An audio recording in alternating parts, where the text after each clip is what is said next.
그래서 품질을 향상시킬 수 있는 것에 대해서 오늘 좀 말씀을 드리면, 첫 번째는 품종이죠. 그래서 전부 다 신품종들 원하시는 거 아닙니까? 그죠? 품종이란 거는 산업을 바꿀 수 있을 정도로 강력한 힘이 있습니다. 근데 오늘 말씀드려야 될 거는 재배 기술인데, 착과량과 물 관리와 뭐 선택과 집중이라고 제가 제목을 붙여봤는데, 이런 것들에 대해서 말씀드리겠습니다. 착과량은 어쩔 수 없습니다. 이게 수량과 품질은 반비례할 수밖에 없습니다. 수량도 많이 나오면서 당도 높은 것들은 있을 수는 있지만 그 한계치가 있다는 거예요. 포도로 치면은 기술로 커버할 수 있는 부분이 한 2.5톤, 기술이 없어도 사실 적게만 달면 되는 부분이 한 2톤 정도. 2톤 정도로 달면 사실 어떤 것도 좀 사이드로 부차적인 게 되고 굉장히 높은 당도와 좋은 향기가 나오긴 합니다. 사실. 그래서 물 관리, 물은 사실 광합성량을 높이는 데 필수적인데, 이 광합성에 대해서 얘기하시는 분이 많이 없는 게 이제 현실입니다. 광합성에 대해서 좀 얘기를 할 거고요. 그리고 선택과 집중에 대해서 얘기를 하도록 하겠습니다.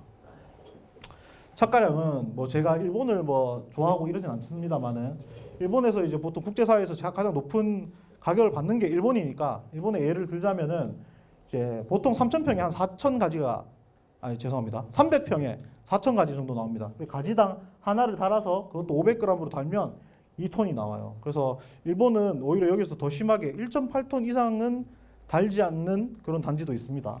그래서 이렇게 되면 자연스럽게 진한 머스켓 향기가 나고 18브릭스 이상의 당도가 나옵니다. 그래서 그렇게 되고, 이 향기라는 게 사실 더 중요한 거거든요.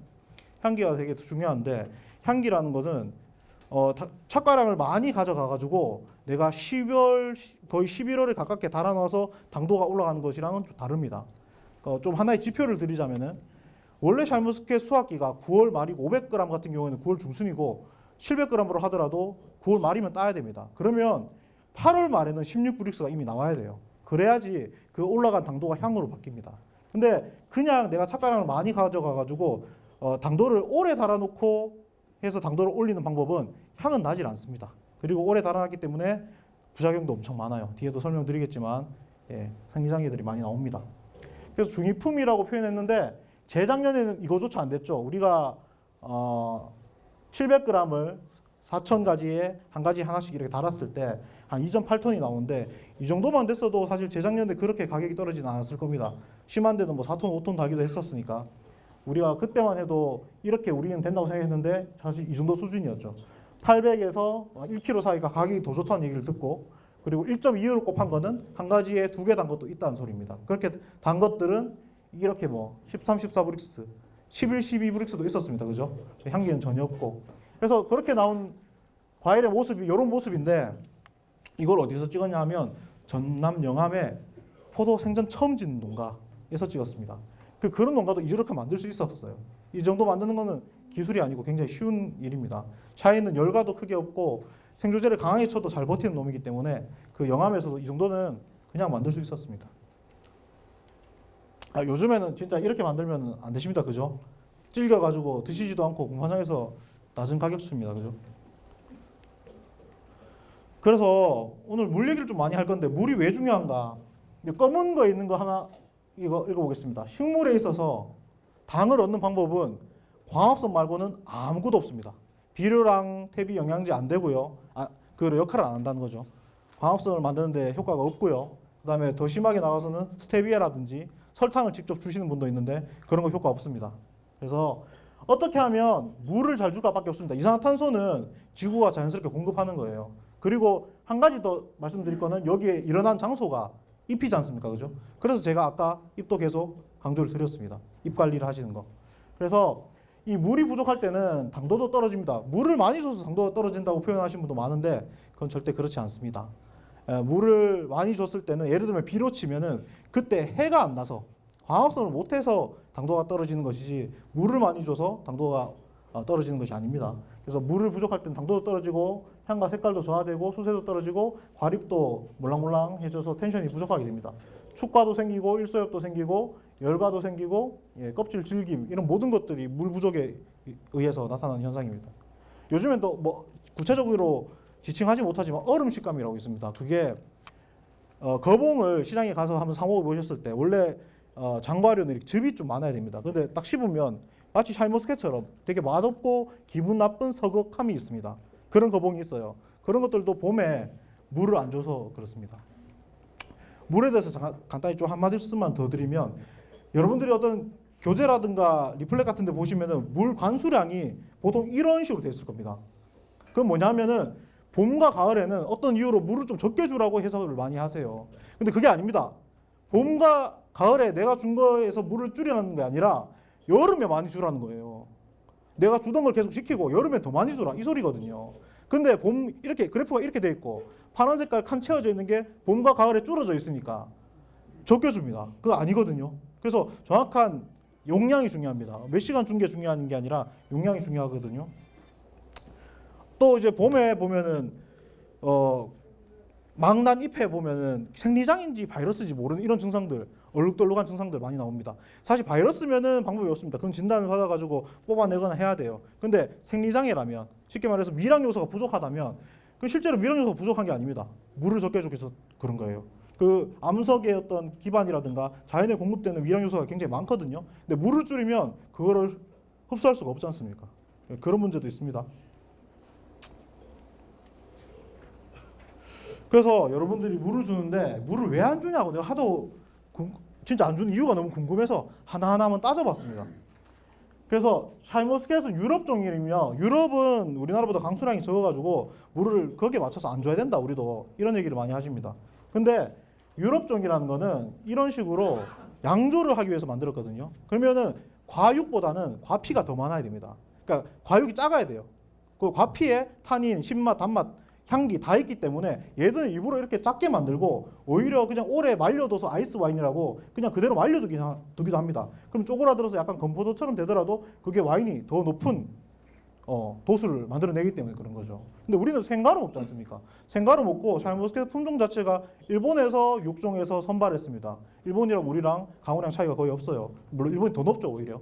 그 정도로 물은 많이 줘야 됩니다. 이거는 많이 준다는 표현 좀 죄송합니다. 적당히 줘야 됩니다. 그리고 적절한 관수량에 대한 인식이 부족합니다. 2시간 줬다, 뭐 고랑이 찰 때까지 줬다. 이거 농가마다 다 달라요. 그래서 좀 이따가 농가마다 통일시키는 방법을 좀 말씀드리겠습니다. 그리고 포도나무는 습해에 약하다. 지능청에서 연구한 자료인데 침 관수, 과일이 그냥 침수가 돼버리면 100% 다 피해 입습니다. 두 번째 줄은 100% 다 피해를 입어요. 근데 나무 뿌리 부근에서 10cm 정도만 잠겼을 때 어떤 나무가 피해를 입느냐? 배사과는 20% 피해 입고 복숭아 50%. 복숭아는 습해에 약한 거 맞습니다. 감은 30%, 감귤은 0%. 포도 오미자 몇 프로입니까? 0%입니다. 그러니까 맨날 습해에 의해서 나무가 죽는다라면서 물을 적게 주지만 물을 안 주면 잔뿌리가 나는 게 아니고 뭐라 그러죠? 물이 많은 쪽에서 그것을 감지해서 잔뿌리를 낸다, 이런 말씀을 하죠. 서울대 이지영 교수입니다. 유튜브 치면 나옵니다. 그래서 저 자체가 잘못됐습니다. 물이 없으면 얘가 거기에 발근을 하지 않아요, 잔뿌리를.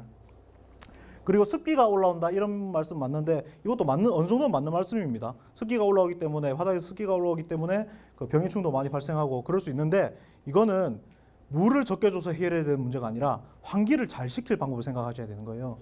그러니까 이거는 신장이 고장났다고 해서 사람이 생명과 직결되어 있는 물을 안 먹으면 안 되지 않습니까? 신장을 고칠 생각을 해야 되는 거죠. 그러니까 환기를 어떻게 잘해야 될지를 생각하셔야 되는 문제입니다. 포도에서 제가 계속 이렇게 물을 강조한 이유는 비가림 시설 때문에 그렇습니다. 다른 과수들은 어떻게든 좀 규칙적이지 않더라도 물을 마셔요.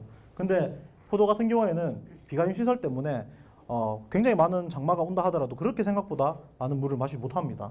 흡수하지 못합니다. 그리고 하나 더 강조해야 될 것은, 관수는 충분히 하는데 물을 흡수하지 못하는 상황이 있습니다. 그게 지하 수위가 높거나 토양 물리성이 나쁜 경우입니다. 이런 것도 뒤에서 또 설명 다시 드리겠습니다. 그래서 농가가 관수를 많이 안 하는 때가 있는데, 그때가 이제 착각이 또 가을 때 그렇지 않습니까? 그래서 물을 많이 안 주는 어떤 이유 중에 하나가 아마 이렇게 지도하지 않았을까라는 생각을 해봅니다. 그 땅에 질소분이 굉장히 많은데, 그 질소분이 많으면은 사실 과실만 자꾸 커지고, 아니 과실이 아니라 나무 전체가 다 커지는 거죠. 과실, 줄기 다 비대가 되고 또 너무 영양생장적으로 가니까, 그럴 때 이제 물을 끊어서 질소를 흡수하지 말게 하라, 뭐 이런 얘기를 하는 것 같습니다. 그래서 인산가리를 주라 뭐 이런 식으로 해서 자꾸 이제 질소를 흡수하는 것을 막는 어떤 그런 걸 가르치게 되는데, 그럼 질소는 과연 얼만큼 정도만 있으면 충분한가 생각했을 때 이 비료학자들이 이거를 어떻게 그 얼마큼 줘야 되는 거를 어떻게 만드는지를 가르쳐 드리겠습니다. 포도 2.4kg, 2.4톤, 2,400kg를 갑니다. 다 갈아가지고 분쇄를 해서 이 안에 NPK가 얼마큼 있는지 알아내요. 근데 요만큼 있습니다. 8, 4, 10 이 정도 있습니다. 근데 천연적으로 공급되는 게 있어요. 그러니까 바위에서 공급되는 것도 있고, 그다음에 뭐 질소 같은 경우에는 빗물 타고 내려와서 미생물이 분해하는 경우도 있고, 또 식물이나 동물의 어떤 사체 이런 데서부터 천연 공급되는 게 있습니다. 그걸 위에서 밑에 걸 뺐더니 사실은 5, 5.9, 2, 5.1 이 정도만 필요하더라. 이 정도 필요한 건데 이 정도만 딱 주면은 뭐 물에 녹아가지고 용탈이 될 수도 있고 흘러버릴 수도 있기 때문에 100% 다 흡수하지 않습니까? 흡수하지 않지 않습니까? 그래서 여기 양에다가 2배, 3배, 2.5배를 과학적으로 계산해서 더 줍니다. 그 양이 이 정도밖에 안 필요합니다. 질소는 11.8, 인산은 한 7, 칼리는 한 13 이 정도밖에 안 필요합니다. 이거를 요소나 이런 것들로 이제 환산을 하면은 12kg를 성분 비율 46%인 요소로 환산을 하면 26kg, 30kg라고 쳐도 한 포대 반이지 않습니까? 그죠? 한 포대 반이면 그 한에 질소 줄 거 다 준 겁니다. 거기서 조금이라도 더 주면 많이 준 거예요. 그러니까 아미노산, 액비, 뭐 퇴비 다 더 많이 준 겁니다.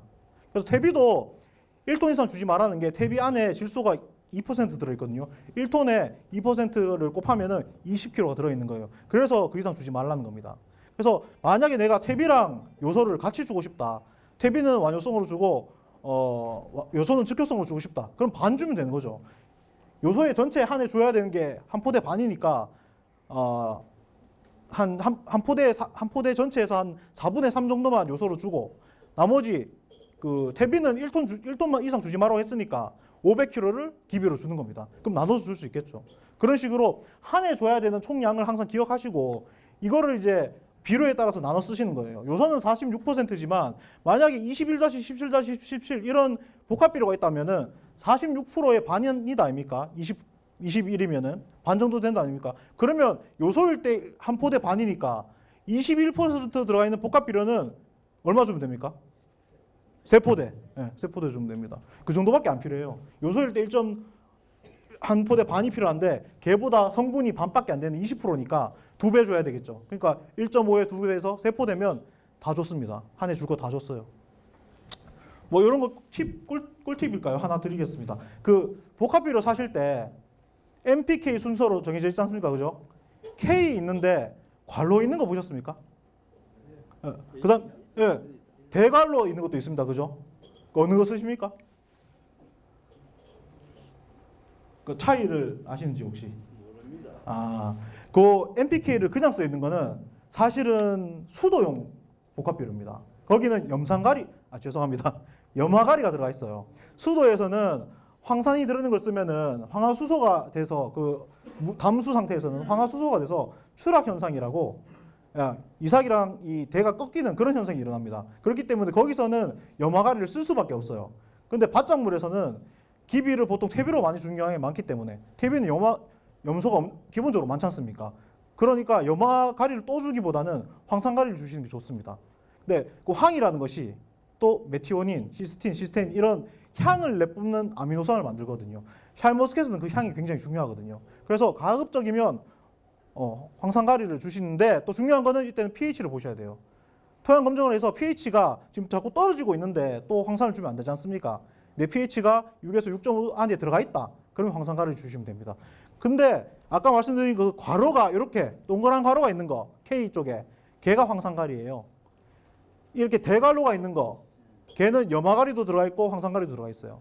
그래서 향을 내시고 싶고 원예 작물에 쓰시고 싶다. 그러면 괄호에 있는 거 쓰시되 토양 검정을 하셔서 pH 보시고 쓰셔야 됩니다. 이해되시죠? 그래서 물을 그러면 얼마큼 주는 게 잘 주는 것인가를 보시면 전제 조건이 있습니다. 지하 수위는 80cm 이상 돼야 되고 사양토에서 양토를 만드셔야 됩니다. 우리 집은 지륵 땅이라서 어쩔 수 없다라고 하시면은 물론 그 말도 맞습니다. 이왕 만들어놓은 거 계속 지어야죠. 하겠습니까? 그렇지만 사실 예정지 관리는 하셔야 됩니다. 샤인이 가격이 좋다 보니까 보통 논토양에 바로 그냥 식재를 하시는 경우가 많았어요. 하지만은 예정지 관리는 꼭 필요합니다.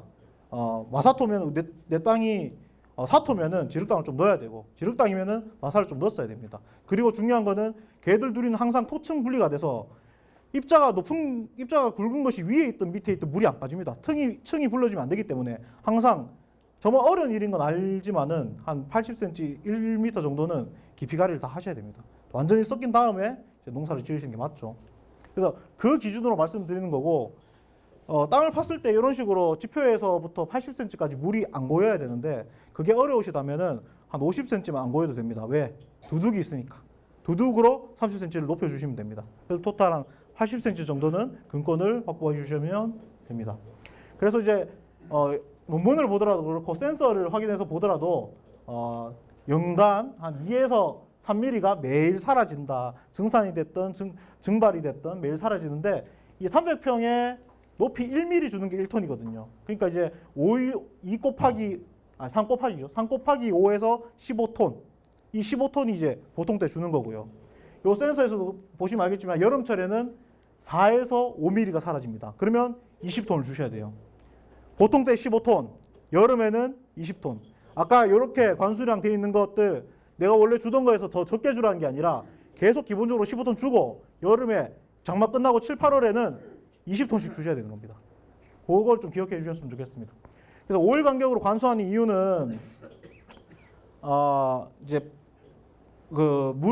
나무는 물을 이용하는데 그 흐르는 물을 이용하지 못해요. 흐르거나 움직이거나 그런 물들은 그 움직이는 힘이 더 강해요. 나무가 빨아들이지 못합니다. 그래서 쭉 움직이는 물들이 사라지고 약간 고여있는 물들, 그 중간에 물을 사용할 수가 있어요. 그리고 아예 토양 이 표면에 흡착되어 있는 물도 그 토양이 당기는 힘이 더 강하기 때문에 나무가 이용할 수가 없습니다. 그래서 물을 주고 2, 3일 후의 상태를 나무가 이용할 수가 있어요.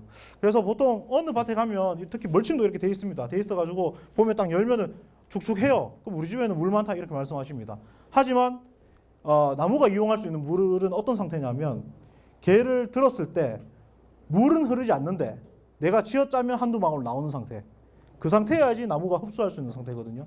그렇기 때문에 그냥 축축한 상태는 그게 완전히 토양 표면에 물이 흡착되어 있는 상태이기 때문에 짜면 안 나오는 상태. 이런 상태는 축축해도 나무가 흡수할 수 있는 물의 상태가 아닙니다.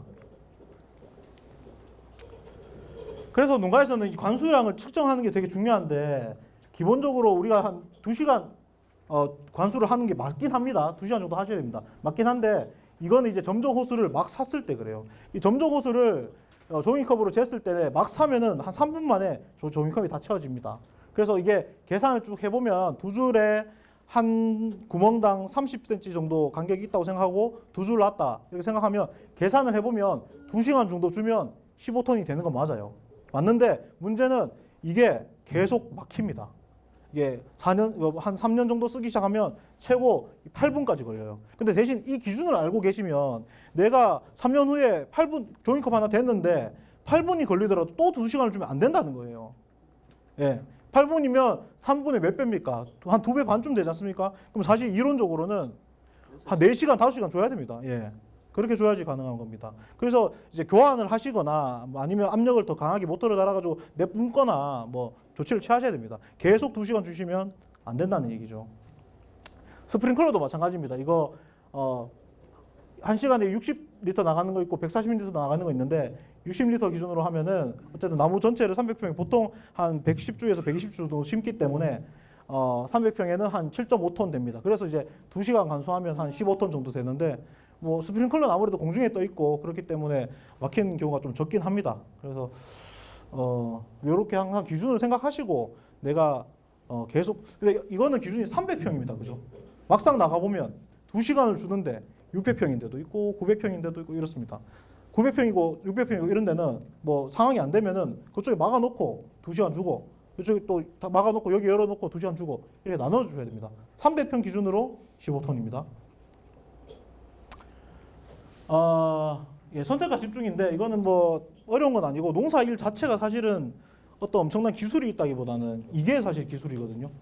그러니까 물질이 생산되는 곳은 한정돼 있는데 물질이 공급되는 곳은 분산돼 있습니다. 그래서 무기양분과 물의 경우에는 뿌리가 이제 흡수를 하지만 가는 곳은 과실, 줄기, 뿌리 다 갑니다. 그죠? 당 같은 경우에도 잎에서 생성되지만 과실, 줄기, 뿌리에 다 가요. 그래서 이 가는 것 중에 가장 1순위는 당연히 이제 과실이 되는데 선단이 너무 강하거나 다른 어떤 부초라든지 덩굴손이라든지 이런 거 있거나 그런 것들이 전부 다 과실에 줄 영양분을 이제 분산시키는 거기 때문에 제거를 잘 해줘야 되고, 또한 이제 과실이 너무 또 크면은 앞서 말씀드렸다시피 그 식물체 자체가 흡수할 수 있는 영양을 어떤 축적시킬 수 있는 시간이 너무 없어지기 때문에 과실도 적당량이 중요하다, 그런 말씀드립니다. 새순을 솎아서 미터당 13개로 맞춰주는 거, 착가량 조절하는 거, 적심하는 거, 겨순 정리하는 거, 이런 것들이 좀 오히려 기술이다,